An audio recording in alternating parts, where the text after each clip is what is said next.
भगवान स्वीकार करेगा।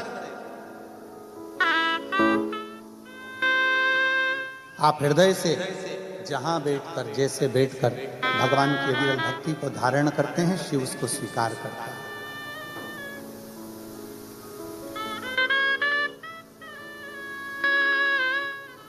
महाराज जी यहाँ भारत से आई हुई वह निधि बेटी बैठी हुई है, जो बनारस की काशी जी की पूर्व कथा की भी यजमान थी, और अभी जो कथा हुई थी सतुआ बाबा जी कराए थे उसमें भी यजमान पद इस बेटी ने ग्रहण किया। और बच्चों के संस्कार देखकर आज हम कल शाम को जब आए और आज भी हमने जब देखा बाहर, आप सभी के शिक्षा और संस्कार को देखकर मैं आपको नमन करता हूं, आपके संस्कार को और आपकी शिक्षा को। साधुता है, बहुत बहुत साधु।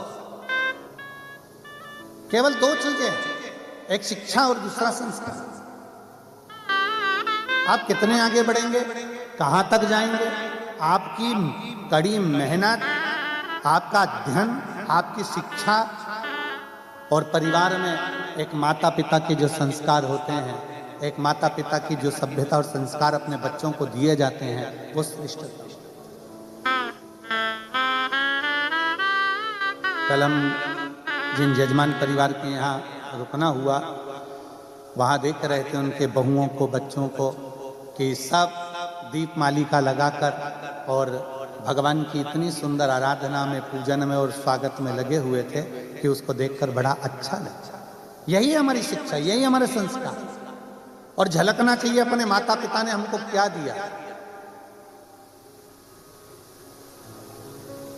हमारे माता पिता हमको क्या प्रदान करें, हमारे माता पिता ने हमको क्या दिया, ये यहां हमें झलकना चाहिए।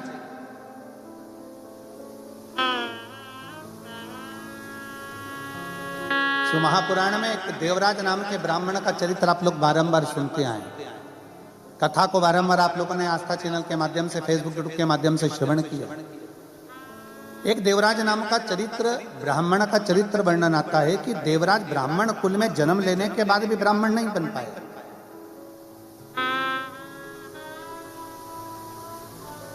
ब्राह्मण कुल में जन्म लेने के बाद भी ब्राह्मण तत्व उसके भीतर नहीं उतर पाया। जरूरी नहीं कि आप बहुत उच्च कुल में जन्म ले लिए और बहुत उच्च हो गए। कई बार ऐसा होता है कि एक साधारण परिवार में जन्म लेने वाला व्यक्ति भी जब अपने संस्कारों में ढलता है, जब अच्छी शिक्षा में ढलता है, तो धीरे धीरे वो उन्नति की ओर बढ़ता चलेगा। दो शब्द हैं,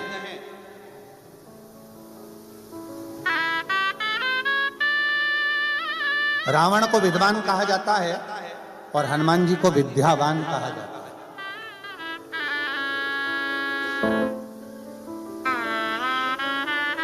दो शब्द हैं, रावण को विद्वान कहा जा रहा है और हनुमान जी महाराज को विद्यावान कहा जा रहा है। हनुमान चालीसा के अंतर्गत आता है, विद्यावान गुणी अति चातुर।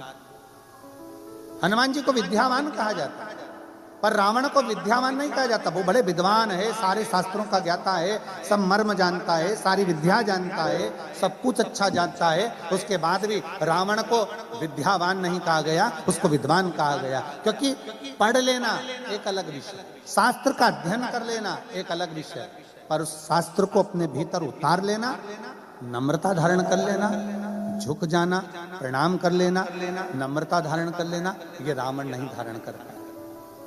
ये धारण था श्री हनुमान जी महाराज।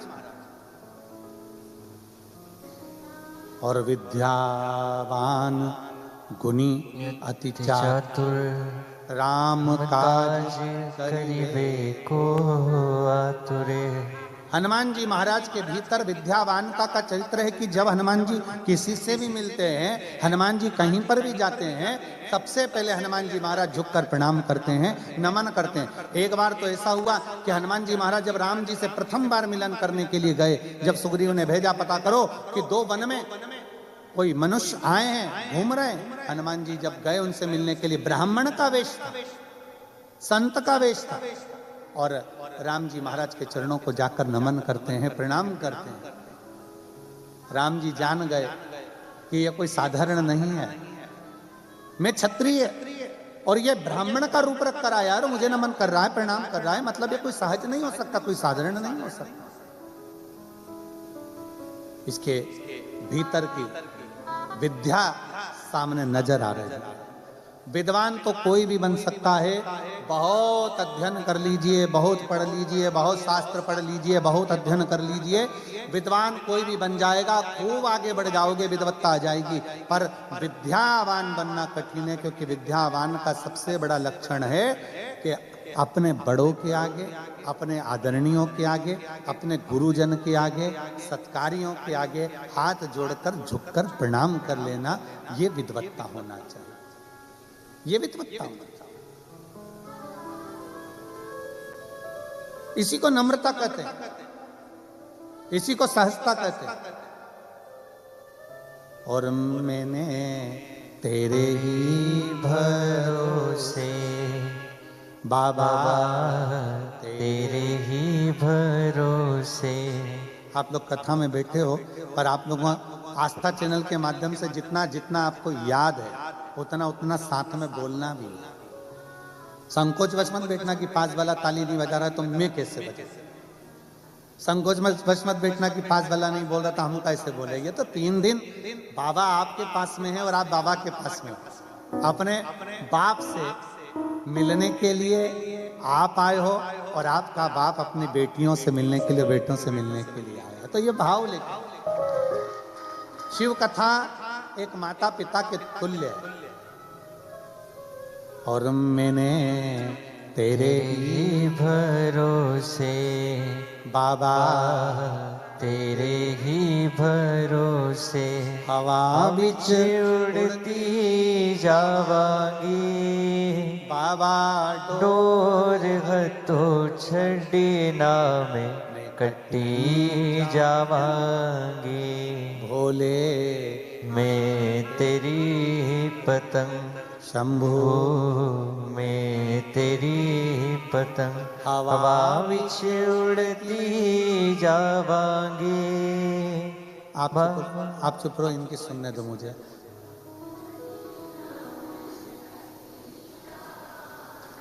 भोले तेरी, शंभू में तेरी हवा बिच बाबा, डोर हथो छड़ी नामे कटी। बस यही भाव, एक नम्रता का विषय। देवराय नाम का ब्राह्मण है, ब्राह्मण कुल में जन्म लेने के बाद भी ब्राह्मण तत्व धारण नहीं करता, उसके भीतर ब्राह्मण तत्व नहीं है, भटक रहा है। ब्राह्मण कुल में जन्म लेने के बाद भी चोरी कर रहा है, ब्राह्मण कुल में जन्म लेने के बाद भी निंदा कर रहा है, ब्राह्मण कुल में जन्म लेने के बाद भी कपट कर रहा है, ब्राह्मण कुल में जन्म लेने के बाद भी छल और छिद्र में डूबा हुआ।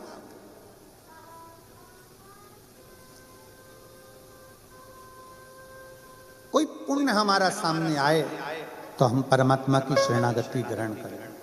आप लोगों को मालूम होगा आज कितनी तारीख है? जम के बोलो जरा। 9। दिन कौन सा है? सोमवार। तिथि अष्टमी।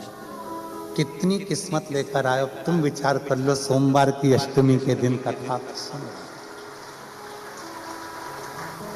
आज हमारे पूरे भारत के लोग सोमवार की अष्टमी के दिन शंकर जी के मंदिर में जाकर बेलपत्र समर्पित करते हैं। शिव कथा सुनने के लिए पूरा विश्व आज तरसता है कि कैसे भी शिव महापुराण की कथा मिल जाए। और आज दुबई वालों के भाग्य खुल गए जो सोमवार की अष्टमी के दिन 9 तारीख को शिव पुराण में।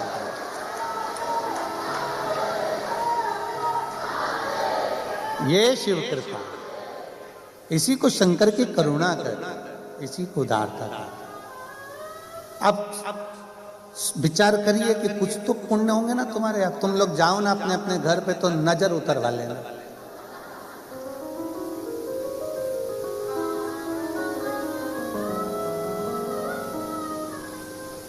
कोई तो पुण्य है और बड़ा प्रबल पुण्य है।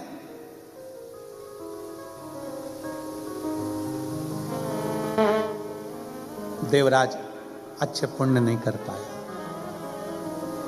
पर देवराज ने भले अच्छे पुण्य ना करे हों, पर देवराज की जो माता थी वो शिव के मंदिर रोज जाती थी। कोई भी व्रत करो, कोई भी आराधना करो, कोई भी तप करो, कोई भी साधना करो, कोई भी मंत्र जाप करो, उसका फल मिलेगा कि नहीं मिलेगा हमको नहीं मालूम, पर शिव महापुराण की विद्येश्वर संहिता कहती है कि शंकर के मंदिर की अगर देहली भी चढ़ गए, या शिव महापुराण की साक्षी में पहुंच गए, या शिव महापुराण की कथा सुनकर कोई निकल कर जा रहा है, उसके मात्र मुख का दर्शन हो जाए तो समझ लेना कि आपके सारे पाप नष्ट हो गए और आप परमात्मा की शरणागति ग्रहण करेंगे। कितनी बड़ी बात लिखी है कि अगर मान लो गर्भस्थ कोई नारी है, गर्भस्थ कोई जीव है, हमारे दादा परदादा, हमारी दादी परदादी, नानी और नानी की भी कोई नानी, आदि शास्त्र कहता है कि कोई पुराण कोई शास्त्र 7 पीढ़ियों को उतारता है। महाराज जी शिव महापुराण की कथा कहती है, उज्जैन की ऋणमुक्तेश्वर मंदिर में पत्थरों पर अंकित लिखा हुआ है शिव महापुराण का लेख, कि केवल एक शिव महापुराण ऐसी है जो 7 पीढ़ी नहीं तारती है। शिव महापुराण ऐसी है जो 71 पीढ़ी को पार उतार देती है। महाराज 71 पीढ़ी को पार उतारती है। दादी का पक्ष, नानी का पक्ष, जो बेटा सुन रहा है उसके माँ बाप, उसके दादा दादी, और जो बेटी सुन रही है उसके माँ बाप, उसके दादा दादी और उसके नाना नानी, दोनों पक्ष चलते, दोनों पक्ष चलते।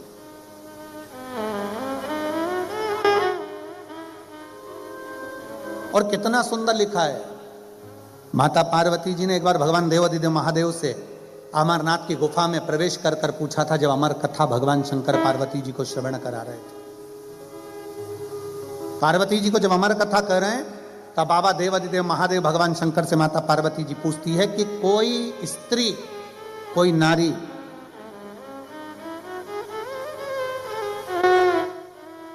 अगर कोई स्त्री, कोई नारी कोई व्रत, कोई साधना, कोई उपास करती है, तो उसका फल उसके पति को, उसके बच्चों को प्राप्त होता है, स्त्री को प्राप्त होता है।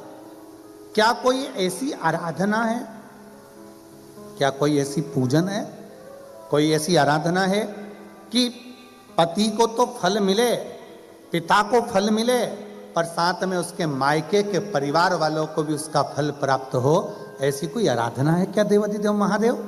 भगवान शंकर कहते हैं पार्वती केवल एक है जो भूलवश भी मेरे नाम का उच्चारण कर लेता है या मुझ पर 1 लोटा जल समर्पित कर देता है, उसका पुण्य बेटी के ससुराल को भी और उसके मायके को भी पार लगा देता है। ऐसी शिव महापुराण की कथा,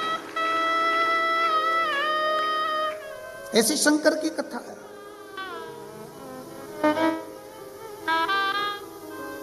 और आप और हम कथा का रसतत्व ग्रहण करने के लिए बैठे, जितनी मेरी जीजियां बैठी हैं, जितनी मेरी बेटियां बैठी हैं, जितनी मेरी माताएं बैठी हैं और जितने मेरे जीजा बैठे हैं,